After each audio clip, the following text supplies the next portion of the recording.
અંકલેશ્વર નગરપાલિકાના ward number 2માં આવેલા ઉન્નતિનગર અને તેની સામેની ગલીમાં છેલ્લા કેટલાક સમયથી ઉભરાતી ડ્રેનેજ લાઇનથી આસપાસના રહીશો માટે નરકાગાર બની ગઈ છે।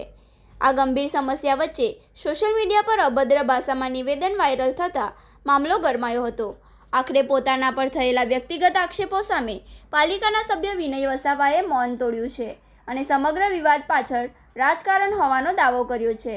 પોતાનો બચાવ કરતા પાલિકા સભ્ય વિનય વસાવાએ જણાવ્યું હતું કે આ કોઈ છેલ્લા 10 દિવસની સમસ્યા નથી, છેલ્લા 2 મહિનાથી આ તકલીફ હતી। અહીં નવી ડ્રેનેજ લાઇન નાખવામાં આવી છે। ચૌટા નાકા સુધી મુખ્ય લાઇન 20 ફૂટ ઊંડી છે જે બેસી ગઈ હતી, જેના રિપેરિંગની કામગીરી ચાલતી હતી। આ જ કારણે ગત રોજ પાણી ઉભરાયું હતું, જે આજે બંધ થઈ ગયું છે। વિનય વસાવાએ વિરોધીઓ પર આકરા પ્રહારો કરતા ઉમેર્યું કે મારી સામે ચૂંટણીમાં હારેલા ઉમેદવારના પુત્ર દ્વારા જાણી જોઈને આ વિવાદ ઊભો કરવામાં આવ્યો છે। 2 મહિનાથી સમસ્યા હતી જે હવે ઉકેલાઈ ગઈ છે, ત્યારે જ મારી છબી ખરખડાવવા માટે કાદવ ઉછેરવામાં આવી રહ્યો છે। પાલિકા સભ્ય વિનય વસાવાએ પોતે જ સ્વીકાર્યું છે કે આ સમસ્યા 2 મહિનાથી હતી। ત્યારે સૌથી મોટો સવાલ એ ઊભો થાય છે કે ચૂંટણી સમયે જ્યારે જનતા વચ્ચે જઈને મોટા વાયદાઓ કરવામાં આવ્યા હતા, ત્યારે જીત્યાના 1.5 મહિના પછી આ સમસ્યા કેમ ન ઉકેલાઈ? મીડિયામાં અહેવાલ પ્રકાશિત થતાં જ સત્તાધીશ ભાજપના સભ્યોએ ખુલાસો કરવા મેદાને પડ્યું છે કે સ્થિતિ નિર્માણ થયું છે, જે પાલિકાની ઢીલી કામગીરી છતી કરે છે।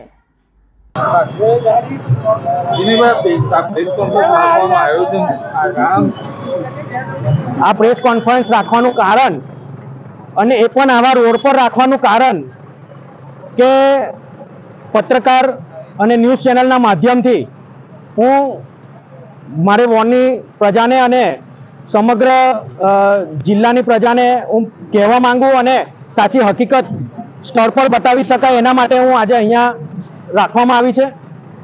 ખાસ કરીને વાત કરું તો વોર્ડ નંબર 2માં ગઈકાલે જે ન્યૂઝ ચેનલ પર જે મારા વિરુદ્ધમાં એટલા માટે મારા વિરુદ્ધમાં કહું છું કે એ ઇન્ટરવ્યૂમાં ફક્ત મારું વ્યક્તિગત નામ લઈને અભદ્ર ભાષામાં જે ઇન્ટરવ્યૂ આપવામાં આવ્યું છે એ ખૂબ દુઃખદ બાબત છે અને આ ઇન્ટરવ્યૂ આપવામાં નથી આવ્યું, આ અપાવવામાં આવ્યું છે। ખાસ કરીને વાત કરું તો અમે વોર્ડ નંબર 2ના સભ્ય છે, પૂર્વ નગરપાલિકાના પ્રમુખ પણ છું અને હાલમાં પણ સભ્ય છું।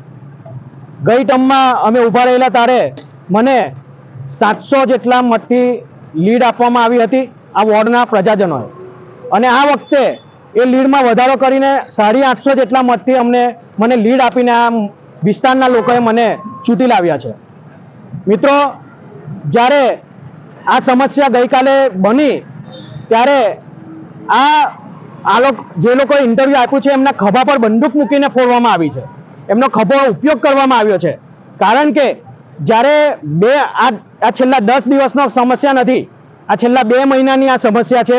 અને એ સમસ્યાનું કારણ પણ હું તમને જણાવું કે વોર્ડ નંબર 2માં તારફળિયા ઉન્નતિનગરની સામેવાળી ગલીમાં અમે 3 જગ્યાએ નવી ડ્રેનેજ લાઇન નાખી છે।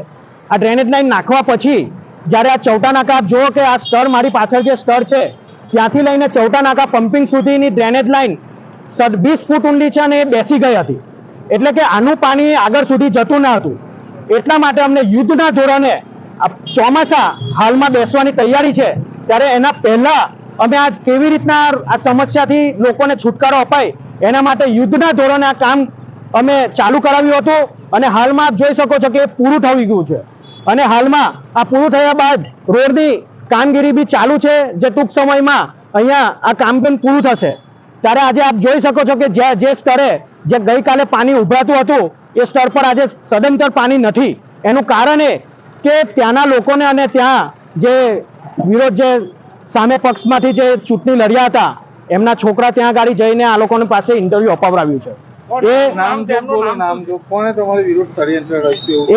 નામ તમે જાણો છો, તમારે કદાચ એ ઇન્ટરવ્યૂ લેવા માટે આવ્યા હશે, એટલે કે એ ત્યાં ગાડી ઇન્ટરવ્યૂ અપાયું છે।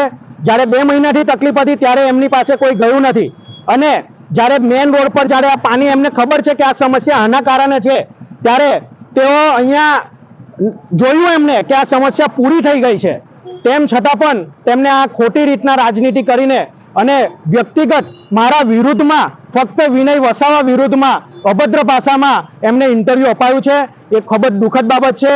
આ લોકશાહીમાં સૌને પોતાની રજૂઆત કરવા માટે પૂરેપૂરો અધિકાર છે. આપને ટાર્ગેટ કરેલા છે. હા. તો કોણ જે વ્યક્તિ છે અમને તો ખબર જ છે પણ આમ પબ્લિકને ખબર નથી તો એનું નામ બતાવો આપ. એ પ્રજા જાણે જ છે, અહીંની વોર્ડની પ્રજા જાણે જ છે. કોંગ્રેસના જે હારેલા ઉમેદવાર છે એમનો દીકરો આ બધું કરાવ્યું છે અને જ્યારે ચેનલ વાળા ગયા હતા ત્યારે પણ તેઓ સાથે જ હતા. એટલે આ સદંતર ખોટી બાબત છે. વ્યક્તિગત ટાર્ગેટ કરવો એ રાજનીતિમાં ખોટું ષડયંત્ર છે અને સખત શબ્દોમાં હું વખોડું છું. બાકી પ્રજાના પ્રશ્ન અમે આજે જે પણ અમારા વિરુદ્ધમાં જે પણ બોલ્યા છે અમને એનું કોઈ દુઃખ નથી, પરંતુ વ્યક્તિગત જે રીતના આ લોકોએ અભદ્ર ભાષામાં ટિપ્પણી કરાવી છે એનું દુઃખ છે અને આવી રાજનીતિ ન કરવી જોઈએ. અને અમે આનો જવાબ અમે અમારી પ્રજાના કામ કરીને, અમે જનપ્રતિનિધિ છે, લોકોના કામ કરીને અમે એમના કાર્યને પૂરા કરીને સમર્પિત રહીને અમે પણ આગળ પણ કામ કરતા રહીશું અને જે પણ કંઈ સમસ્યા હોય એને પૂરી કરતા રહીશું.